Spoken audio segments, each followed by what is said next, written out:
Jar Oil. The company have filling stations across the country, and our rates are relatively cheaper than anyone else across the country.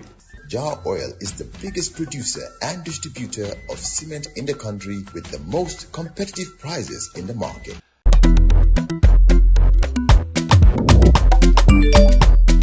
Excellent jam, Wave.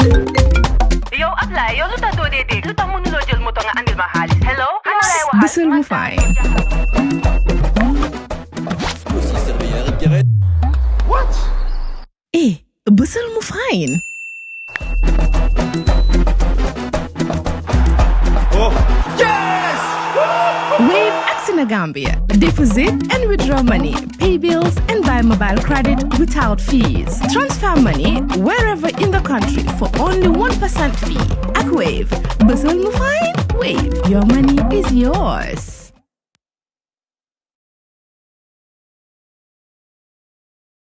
After another 2-day break and a peaceful, stress-free weekend, Peter Gomez, happy to be back for another 5-day round of Coffee Time programming. Our followers around the world growing by the day, and we thank God for that. I'll be joined by a name that is familiar to all of us now. EMB, as they now call him, is with me for the next hour. At least our conversations have never lasted just 1 hour. Essa, welcome back to Coffee Time with Peter Gomez. Thank you, Peter, for having me. It's always a lively conversation with you, and I look forward to one more. Absolutely. We're going to talk about the economy, as I said. We're going to talk about the IEC under a new management. We're going to talk about the new election deposits. It's gone up, and you have to be rich to contest for public office in this country. We will talk about agriculture. We'll talk about so many things, but the one thing that most people seem mostly interested in is your connection with a piece of land, because overnight I got this contribution from the United States, and I want us to start there. Hello, Peter. You and your family are doing well. I see that Essa Faal is coming to your program tomorrow. I have a couple of questions on the land situation. Wasn't sure whether to send the questions, so my apology if I send them to a wrong number, but I appreciate your asking them. One, since Essa paid the initial deposit of $125,000, which is about $8 million, why or how come has he not started work on building the hotel?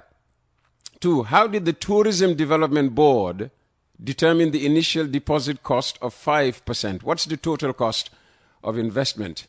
And three, it is obvious that land disputes are very common in the Gambia. Did he, as a high-profile legal mind, do his due diligence to ensure the said land was in fact legally owned by the government, an individual, or the community? And what did his initial research, if any, find about the said land? I apologize for the series of questions. Thanks, as always. And this is from Demba Balde somewhere in the U.S. Let's start with the first one. Since you paid $125,000 US dollars, which is equivalent today to $8 million, why or how come you did not start work on building the hotel? Thank you, Peter. Before anything else, the background to this. Thank you, Peter. And I thank Demba also for his questions. I really wasn't coming here to address those issues in particular, because I do think that I have done a pretty decent job at explaining everything that transpired. Or maybe you're talking now to a different audience. Yes, and also provided the relevant documents. So I didn't think that there are still lingering questions. During your introduction, you call it a brouhaha. I thought it was this.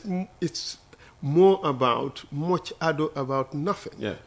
Really, it's too much sensationalization of an issue that is a non-issue in reality. But that is what happens in Gambia. Which is sad. Yeah, which is sad. I congratulate Malagan for coming out with the story. But I do believe that they could have done a much better job. This is about land ownership. This is about the authority and responsibility of particular government institutions. And this is about the authority, the government of the day, and how it exercises its power.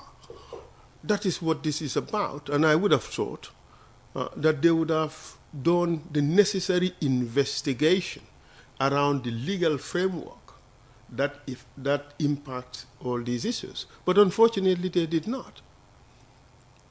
You cannot talk about a protected area without looking at the law.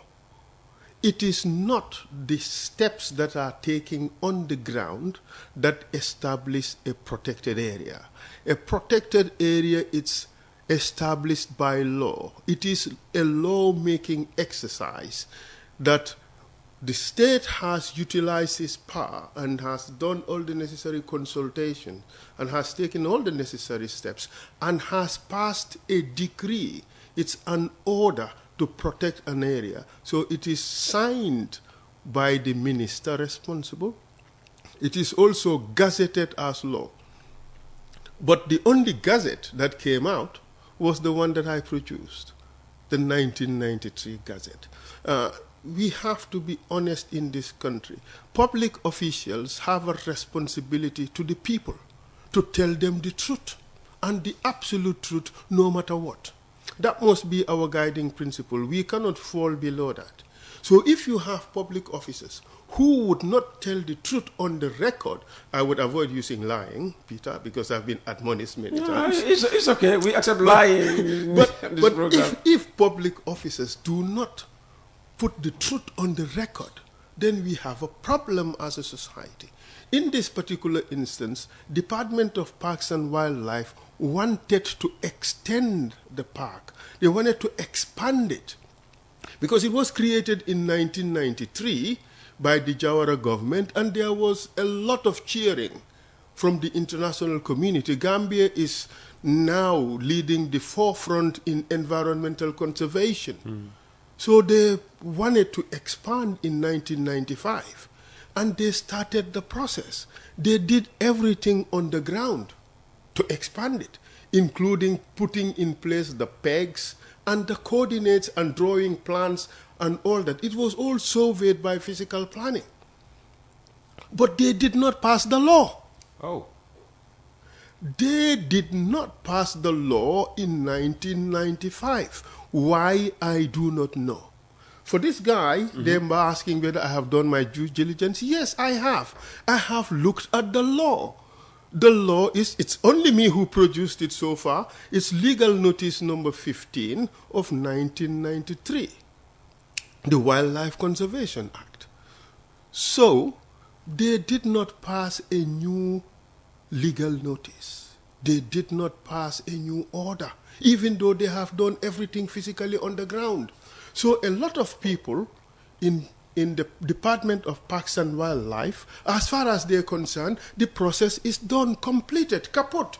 This is now part of the Parks and Wildlife. For the purposes of the GT board, they own, under the law, all land in the Combo Coast, which is 800 meters from the high water mark. It's already leased to GT board. All right. In fact, the law says it's automatic for the Minister of Lands to grant that lease. So by default, GT board owns it. So if you're going to place an encumbrance, a sufferance on this particular piece of land, there has to be a new law. That law was never passed. You know what happened, Peter? No. People, that's why people are looking at this. But they are just looking at the sensation around it. Oh, Essa, Faal stole land, this, that, and that. But there are bigger travesties that have happened in this that people should pay attention to. It is how we govern our country. Travesties such as?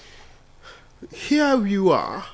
You tried to pass a law in 1995. The law failed. It did not pass. For what reason, I don't know. In 2022, you sit in your office And then you write to a government department and ask them to gazette that place as part of Parks and Wildlife according to the survey that was done in 1995.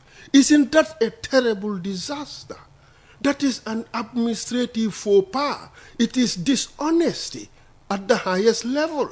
This is, if I, as a lawyer who studied administrative law and constitutional law, this is the biggest arrogation of power to oneself that I have ever seen in this country. So it's unlawful.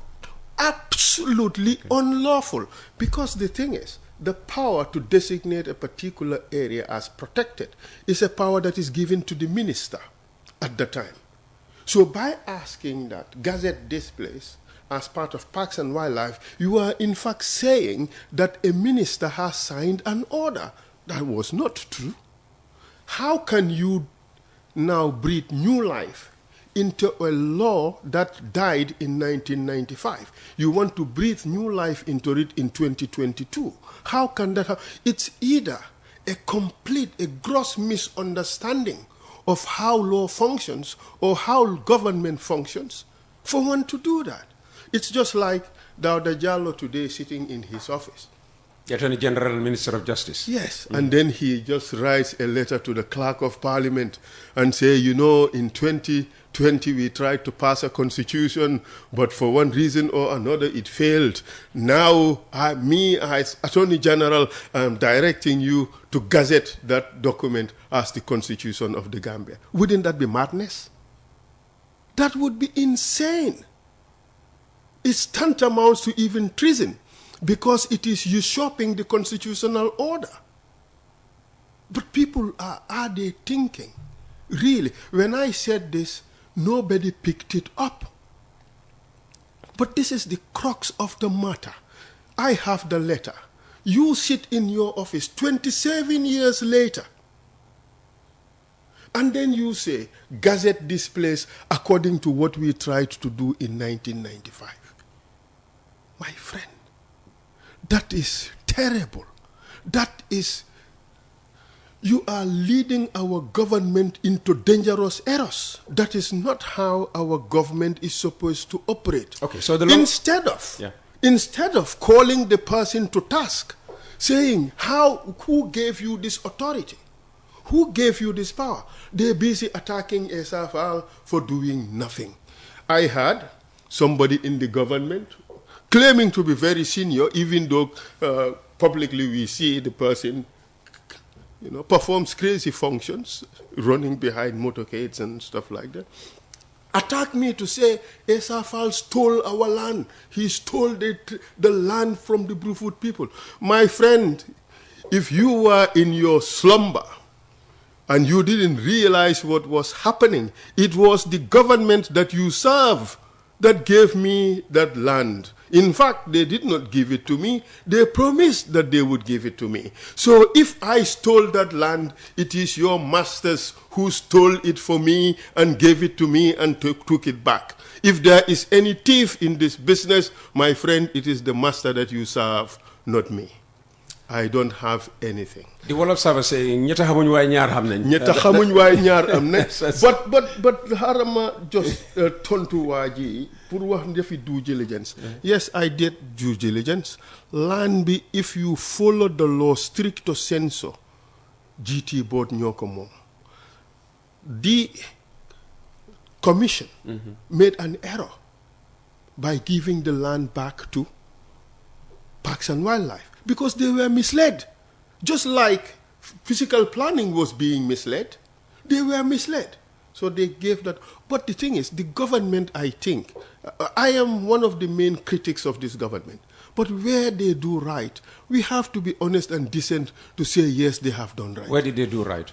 The government decided that we are going to give this question to the Interministerial Committee to deal with. People have to realize one thing. Commissions of inquiry, their decisions are subject to the approval of the government of the day.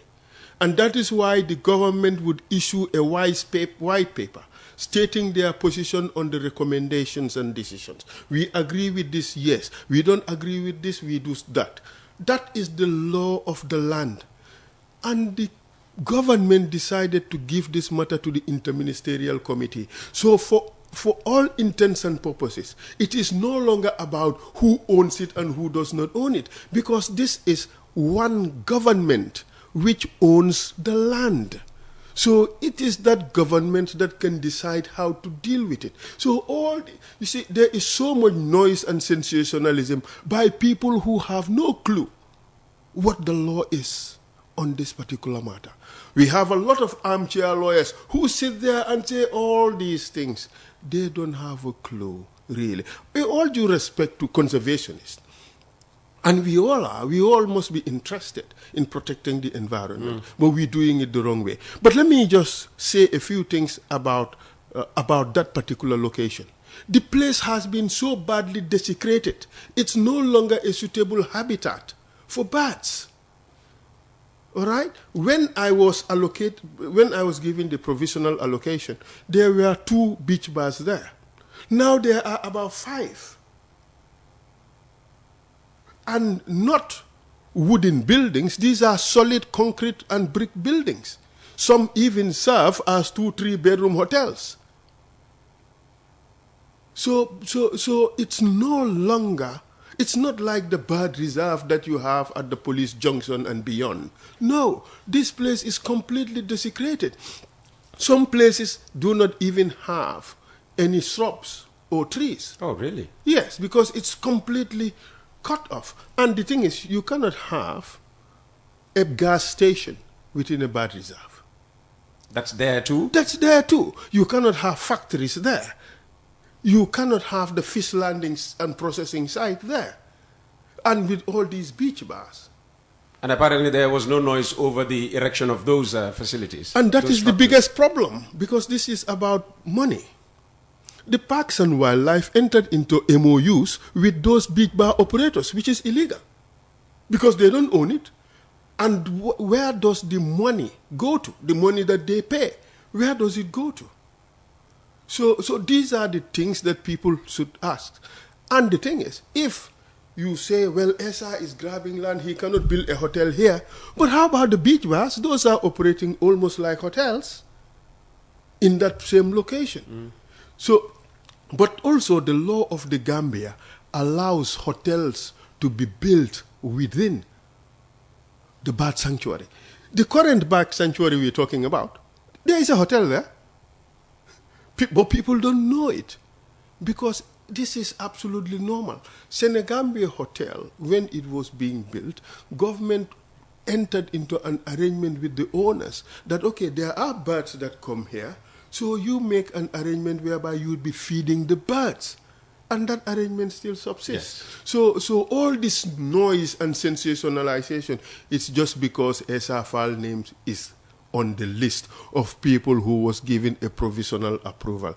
I don't even have a final approval. Okay. What happened was, I entered into politics. They said Essa must be punished for challenging us, and therefore they blocked everything. But my issue is, it's not about that particular piece of land. I have a contract with the GT board to give me land that is suitable to build a particular hotel, suitable according to their own master plan.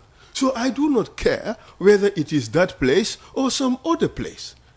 People like me have been allocated land, and they are building, and nobody is saying any noise. Nobody is saying anything. So why couldn't I also be allocated land for me to build?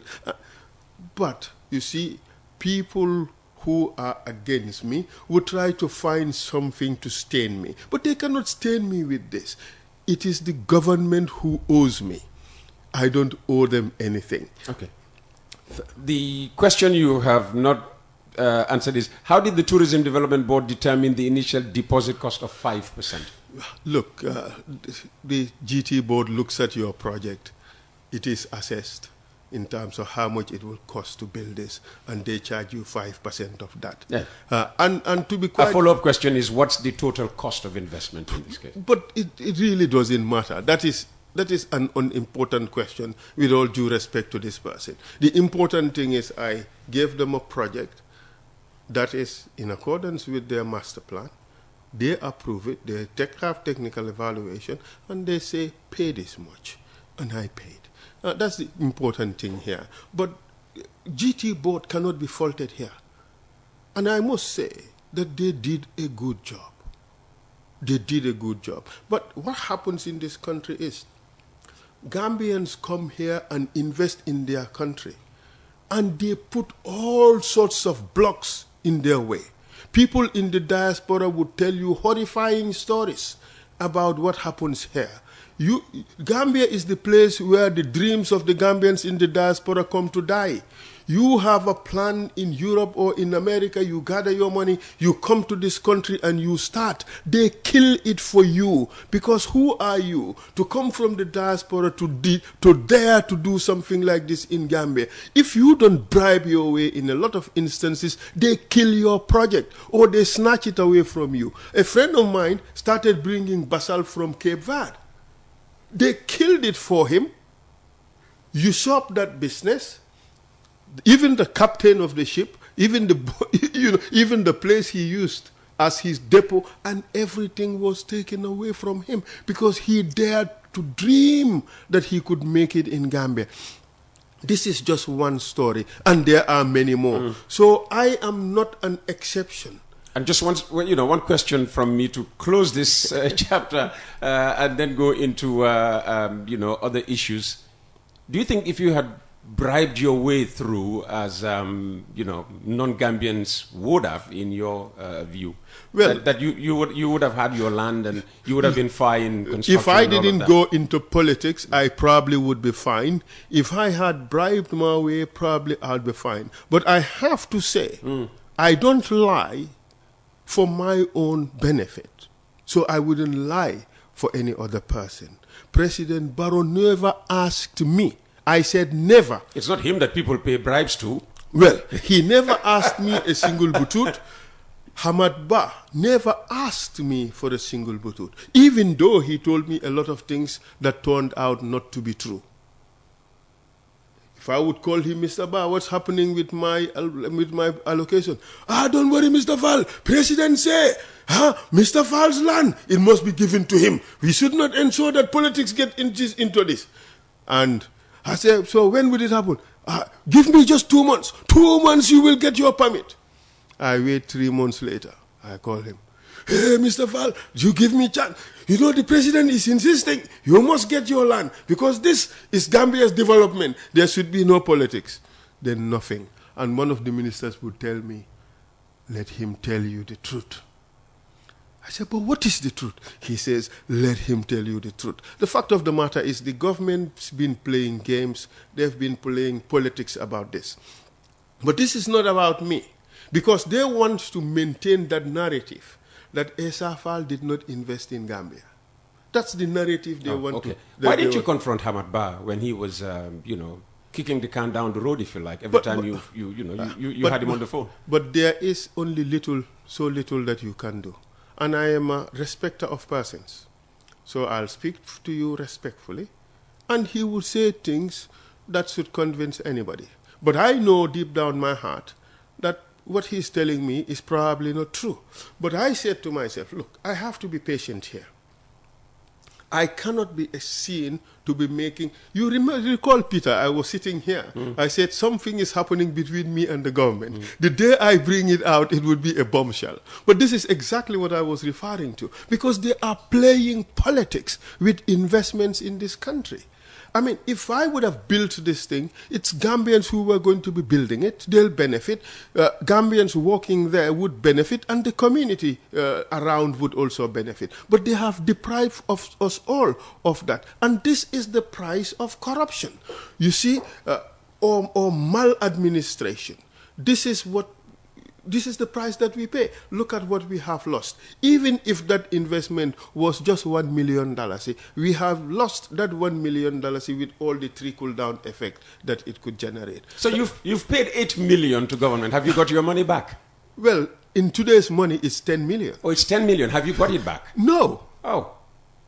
No. Surely you're not going to let them keep the money and not give you land? No, but the thing is, I am entitled to be allocated land, and I am patiently waiting for the GT board to say that, well, this one is not working, we give you this. Because I had told GT board... Have you sensed that indication coming from anywhere? No, I had told GT board that, look, if this land is becoming a problem, allocate me some other place. And what's been the response? And they say, yeah, we'll look into it. We'll find some place, but we believe that this place is going to work. Remember your experience, your reported experience with Hamad. Yeah. So when did you start this conversation with the GT board? I have had this conversation with them for over a year and a half. You see, but the thing is, they believe that this issue would be sorted out.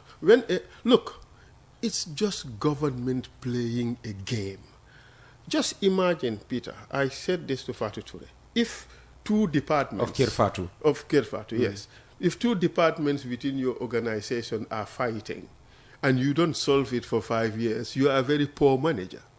And that is precisely what is happening with this government. You have departments of Parks and Wildlife and GT board fighting over an issue, and the government could not solve it for 5 years. It shows that the government is inefficient, it is ineffective, it is promoting corruption, it is a government that is a bad government to the Gambian people. Yeah, but you're letting them, keep your $10 million. Well, rather than give it to them, why don't you give it to us, and then maybe we can extract Peter, the good thing is that I paid in green bills, US dollars. It's become much more expensive to acquire. So they wouldn't pay me back my dollars. They would pay me back my US dollars. Okay. But in any case, I'm not interested in that.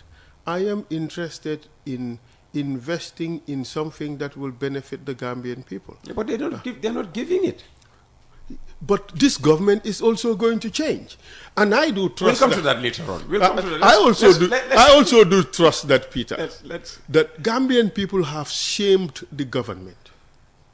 If you look at the reactions on social media, the government was being slaughtered for the terrible things that they have done. You know what this government say? They don't listen to social media because social media does not vote.